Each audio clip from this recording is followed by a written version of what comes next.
আদমে সফিউল্লাহর জীবনে খুলে দেখলাম যে সূরা মাইদার মধ্যে হযরতে আদমে সফিউল্লাহর দুই সন্তান হাবিল কাবিলের জীবনে খুলে পাইলাম, কোরআন থেকে পাইলাম। হাবিল এবং কাবিল দুই সন্তান, আল্লাহ রাব্বুল আলামিন হযরতে মা হাওয়া আলাইহিস সালাতু ওয়াস সালামের গর্ভ থেকে একে একে 81 জোড়া সন্তান দুনিয়ার জমিনে দিয়েছে। জোড়া কান্না আল্লাহু আকবার। কত জোড়া? 81 জোড়া। কোন রিওয়ায়াতের মধ্যে এসেছে কম বেশ, কিন্তু এই 81 জোড়া সন্তান, একটা ছেলে একটা মেয়ে জন্ম হয়েছে। আবার পরের জোড়ার মধ্যে একটা ছেলে একটা মেয়ে জন্ম হয়েছে। তখন কিন্তু বাইবেলে বিবাহ হতো। সুবহানাল্লাহ বলেন না। এখন কি বাইবেলে বিবাহ করা যায় হবে? কথা কোন হবে? মাঝে মাঝে আমরা ফেসবুকে দেখি মেয়ে মেয়ে বিবাহ হয়। নাউজুবিল্লাহ, কি বাড়ি যে বলবেন নাকি? ছেলে ছেলে বিয়ে হয়, নাউজুবিল্লাহ। গতকালকে না পরশু আমি ফেসবুকের মধ্যে দেখলাম মেয়ে একটা মেয়ে আর একটা মেয়েকে ছেলে সাজাইয়া হাসপাতালের মধ্যে নিয়ে তারা দুইজনে কামনা বাসনা পূরণ করতেছে। জোরে সোরে কন্যা নাউজুবিল্লাহ। আর একটু জোরে কন্যা নাউজুবিল্লাহ। আল হায়াউ শুবাতু মিনাল ঈমান। লজ্জা হলো ঈমানের অঙ্গ। যার লজ্জা নাই তার ঈমান নাই। কথা কোন ঠিক না? গভীর মনোযোগ বন্ধুরে আমার, হযরত আদম সফিউল্লাহর স্ত্রী মা হাওয়া আলাইহিস সালাতু ওয়াস সালামের গর্ভ থেকে জোড়ায় সন্তান হতো। একটা ছেলে একটা মেয়ে, একটা ছেলে একটা মেয়ে। হাবিলের সাথে জন্ম হয়েছে। ও বন্ধুরা গভীর মনোযোগ, হাবিলের সাথে জন্ম হয়েছে লেওদার, আর কাবিলের সাথে জন্ম হয়েছে একলিমার। একলিমা ছিল অতীব সুন্দরী, রূপসী, রূপবতী, গুণবতী। আর লেওদা ছিল কালো মোরকা, একটু কালো টাইপের। তখন আল্লাহ পাকের পক্ষ থেকে এমন শরীয়ত ছিল, যেই জোড়ার সাথে যেই মেয়ের জন্ম হতো তাদের বিয়ে হওয়া যাবে না। প্রথম জোড়ার ছেলের সাথে পরের জোড়া মেয়ে, পরের জোড়ার ছেলের সাথে প্রথম জোড়ার মেয়ে। কিন্তু হযরতে হাবিলের সাথে জন্ম হয়েছে লেওদার, আর কাবিলের সাথে জন্ম হয়েছে একলিমা। তাই একলিমার বাগে পড়েছে, হাবিলের বাগে পড়েছে একলিমা, অতীব সুন্দরী ওই বোনটা। আর কাবিলের বাগে পড়েছে লেওদা, যে মেয়েটা কালো। কিন্তু কাবিল ডাক দিয়ে বলে, আমি কালো বোনটাকে বিয়ে করব না। সে জিদ ধরল, আব্বা আমি কালো বোনকে বিয়ে করব না, আমি সুন্দরটাকে বিয়ে করব। হযরত আদম সফিউল্লাহ ডেকে বলল, বাবা কাবিল, এটা করা যাবে না রে, যাবে না। কারণ আল্লাহ পাক তো এটা জায়েজ করে নাই। যার সাথে জিন মেয়ের যেই কন্যার জন্ম হয় তাকে বিয়ে করা যাবে না, এটা আমার আল্লাহ পাকের পক্ষ থেকে সম্পূর্ণ নিষেধ। সে বলে, না না, আমি ওই সুন্দরী একলিমাকে বিয়ে করব। হযরত আদম সফিউল্লাহ তিনি যাইয়া সিজদায় পড়ে ডাক দেয়, আল্লাহ। সকলে আওয়াজ করে কন্যা আল্লাহ। আরে একটু জোরে জোরে কন্যা আল্লাহ। এ বন্ধুরে আমার, আল্লাহকে অবশ্যই কেউ যদি মনে প্রাণে ডাকে, আমার আল্লাহ অবশ্যই তার ডাকে সাড়া দেয়। কথা কোন ঠিক না বেটি? দেখছেন না, আমরা মিলাদ পড়ে কিয়াম করে যখন আল্লাহর কাছে ফরিয়াদ করেছি, আল্লাহ রাব্বুল আলামিন আমাদের দোয়া আজকের আবহাওয়াটাকে ভালো করে দিয়েছে। আর জোরে সরে বলুন সুবহানাল্লাহ। আর একটু জোরে খাবা ইয়া রাসূলুল্লাহ। নবী কয়, হাসর ময়দানে আমার গরীব উম্মতদেরকে ফেলে আমি জান্নাতে যাব না। ওয়া মাইয়া ফুকারাউল মুমিনিন, আমার মুমিন গরীব উম্মতদেরকে নিয়ে আমি জান্নাতের মধ্যে প্রবেশ করব। তাহতাল আরশি ফাআকাউ সাজিদান, বুখারী শরীফ ৪র্থ খণ্ড। আমার নবী সিজদায় পড়ে রব্বি হাবলি ইয়া উম্মতি বলে আপনাদের জন্য সেদিন কাঁদবে। জোরে কন্যা ইয়া রাসূলুল্লাহ। নবী আপনি তখন দাঁড়ি বন্ধু আমায় পার কইরা দেন বব সিন্ধু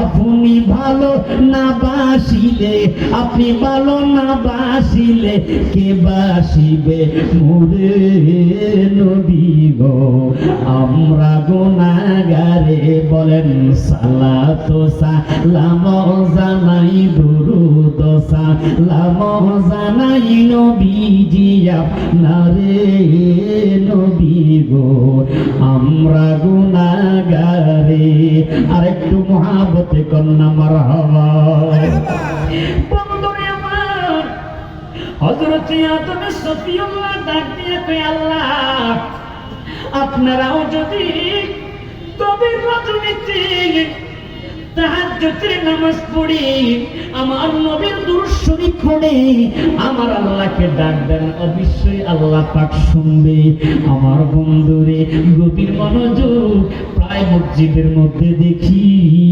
নামাজ ফরজ নামাজের সালাম ফিরায় আসসালামু আলাইকুম রাহমাতুল্লাহ আসসালামু আলাইকুম রাহমাতুল্লাহ নাই রে দোয়া নাই রে দুরূদ এরা সবচাইতে বড় মরদুদ কি কথা বলেন না কেন দোয়া করেন না ফরজ নামাজের ফরজ দোয়া করে না দাওয়াত দিয়ে আপনার কষ্টের ঘাম ধরা হাদিয়া নিয়ে চলে যায় মিলাদ পড়ে না দোয়াও কি বাবা কাছে ভুল বলতেছি আমার নবীজি বলে ও উম্মত রে উম্মত দুবুরের সালাওয়াতি মাকতুবা ফরজ নামাজের সালাম ফিরাইয়া তোমরা যখন আল্লাহর কাছে হাত তোলো সাথে সাথে আল্লাহ তুমি যেই ফরিয়াদ করো সেই ফরিয়াদ কবুল করে সুবহানাল্লাহ আর যদি শ্রেষ্ঠ চিত্ত তোমরা আল্লাহকে ডাকতে পারো তাহাজ্জুদের নামাজ পড়ি আমার আল্লাহ পাক রব্বুল আলামিনকে তোমরা মায়ার সুরে ডাকতে পারো আল্লাহ অবশ্যই তোমার গুনাহগুলো maaf করবে রিজিক চাইলে আমার আল্লাহ পাক তোমাকে রিজিক দান করবে জোরে সোরে কন্যা মারহাবা হযরত আদম সফিউল্লাহ যেতে কয় আল্লাহ সকলে আওয়াজ করে কন্যা আল্লাহ মাবুদ আমি এখন কি করব আমার ছেলে কাদির একটি মাকে বিয়ে করতে চায় আমি কি করব গো আল্লাহ তুমি আমার এই কঠিন এমন পরীক্ষা ফেলেছ আমি এই পরীক্ষা কিভাবে টিকব আমার আল্লাহ পাক রব্বুল আলামিন দেখি বলি এ আদম যাও রে আদম তাদের দুই ভাই হাবিল এবং কাবিলকে বলো তারা যেন আমি আল্লাহর রাস্তায় কোরবানি দেয় সুবহানাল্লাহ বলেন না আসুন না কোরবানি তো সামনে আসতেছে নিয়ত দেখেন উল্টা পাল্টা কইরেন না এই দেখেন হাবিল কাবিলের দুই ভাই থেকে আপনারা বড় চমৎকার একটা কোরবানি দেওয়ার উপহার পাবেন আমরা তো কোরবানি দেই লোক দেখাইবার জন্য আর কোরবানির পরে কখন যে ফ্রিজের ভিতরে বস্তু ঢুকাবো পাগল হয়ে যায় নাকি ভুল বললাম কি রে বাবা কথা বল নাকি আমি ভুল বলতেছি আছে না নাই এমন মানুষ আছে যারা সারাটি বছর এক টুকরা গোস্ত খাওয়ার জন্য গোস্ত কেনার পয়সা নাই আপনাদের সাতক্ষীরা গোস্তের কেজি কত 750 ও না তাও তো আমাদের চাঁদপুরের সমান হই চাঁদপুরও একই দাম তাহলে বোঝা গেছে ব্যবসায়ীদের মধ্যে একটা মনে হয় সিন্ডিকেট আছে তবে তৈলের যে সংকট বাংলাদেশেই তো এই তৈল পাওয়া যায় এই তৈলটা নিয়ে একটা সিন্ডিকেট চলতেছে আওয়াজ করে কোন ঠিক না বেঠিক আমি বলতে চাই বর্তমান সরকার প্রধানমন্ত্রী তারেকুর রহমানকে বলতে চাই আপনি ভালো করে দেখে খেয়াল করুন কারণ এই সিন্ডিকেটটা করার পিছনে কোনো রাজনৈতিক কারণ থাকতে পারে বাংলাদেশে তো তৈলের অভাব নাই তাহলে এই তৈলকে কেন সংকট দেখাচ্ছে অভাব দেখাচ্ছে আওয়াজ করে কোন ঠিক দেবে কে রাগ করতেছেন আমার কথা বাবা যাই হোক বন্ধুরা আমার গভীর মনোযোগ আল্লাহ রাব্বুল আলামিন বলল আদম তাদের দুই ভাইকে কোরবানি দেওয়ার জন্য বলেন, যা পবিত্র কোরআন শরীফের সূরা মাইদার মধ্যে এসেছে, বিসমিল্লাহির রাহমানির রাহিম,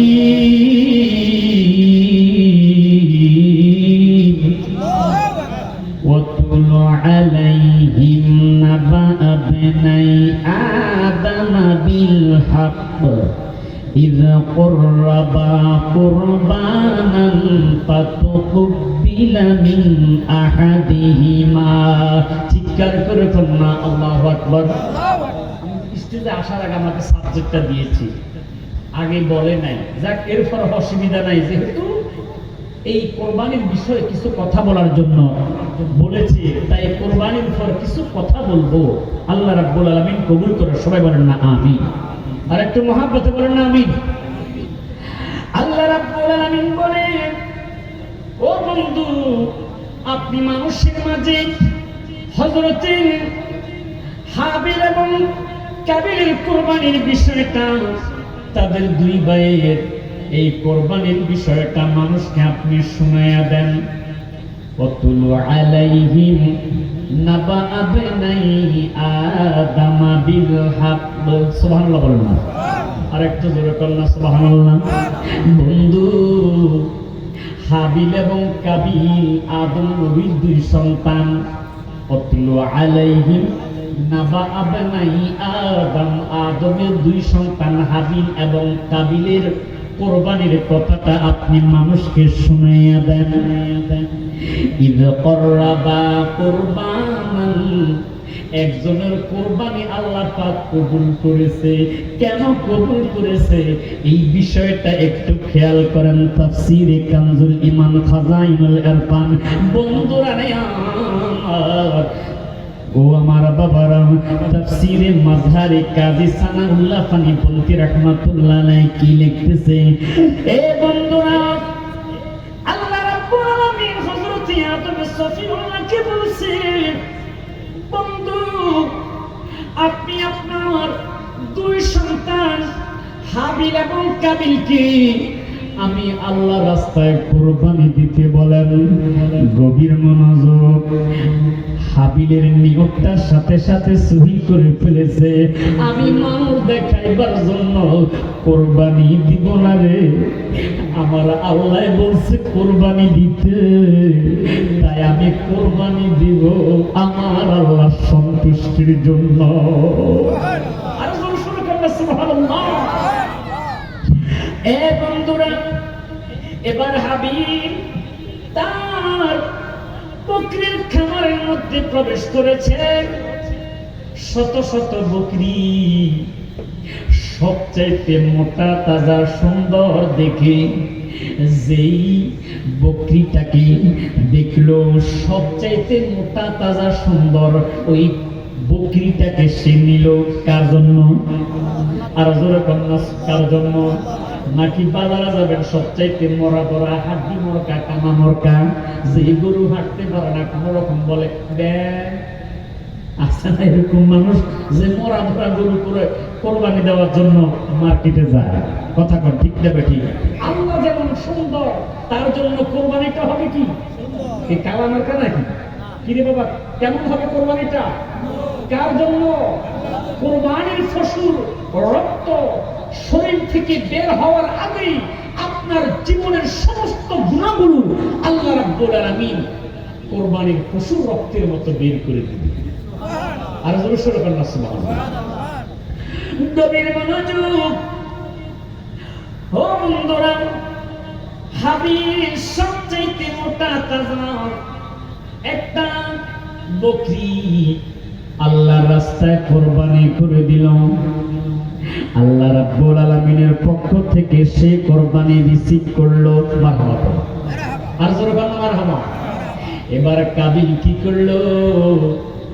তার নিয়তটা কত খারাপ, কয় আল্লাহ কি খাবে? অতএব কারণে আমি কি জন্য এত সুন্দর মোটা তাজা বকরি দিব?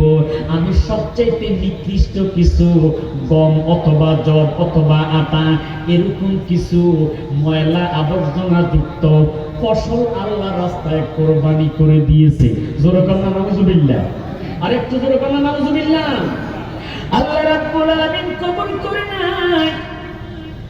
আল্লাহ রাব্বুল আলামিন বলে, বন্ধু ও আমার হাবিব, আপনি মানুষের মাঝে বলে দেন হযরতে আদমের সফিউল্লাহ দুই সন্তান হাবিল এবং কাবিলের কুরবানির কথা আপনি মানুষকে জানাইয়া দেন। ওয়াতলু আলাইহিম নাবা আবনাই আদম বিল হক ইয ক্বাররাবা কুরবানান ফাতুকবিলা মিন আহাদিহিমা ফালাম ইউতাকাব্বাল মিনাল আখার। একজনের কুরবানি আমার আল্লাহ পাক রব্বুল আলামিন কবুল করেছে, তিনি হলো হাবিল। আর একজনের কুরবানি আল্লাহ কবুল করে নাই, সে হইল কাবিল। তাই সে জিদ ধরেছে, দেখে বলতেছে, ও ভাই হাবিল, ক্বালা আক্তুলান্নাক, আমি তোমাকে কতল করব, হত্যা করব। এখন যে হত্যা হয়, খুন হয়, এই খুনটা কোন জায়গা থেকে এসেছে? পৃথিবীতে সর্বপ্রথম আদম নবীর সন্তান কাবিল হযরতে হাবিলকে কতল করেছে, হত্যা করেছে। এখন রাজনীতিকে কেন্দ্র করে জায়গা সম্পত্তি নিয়ে বিভিন্ন শত্রুতামি করে প্রতিদিন শুধু খুন হচ্ছে, ধর্ষণ হচ্ছে।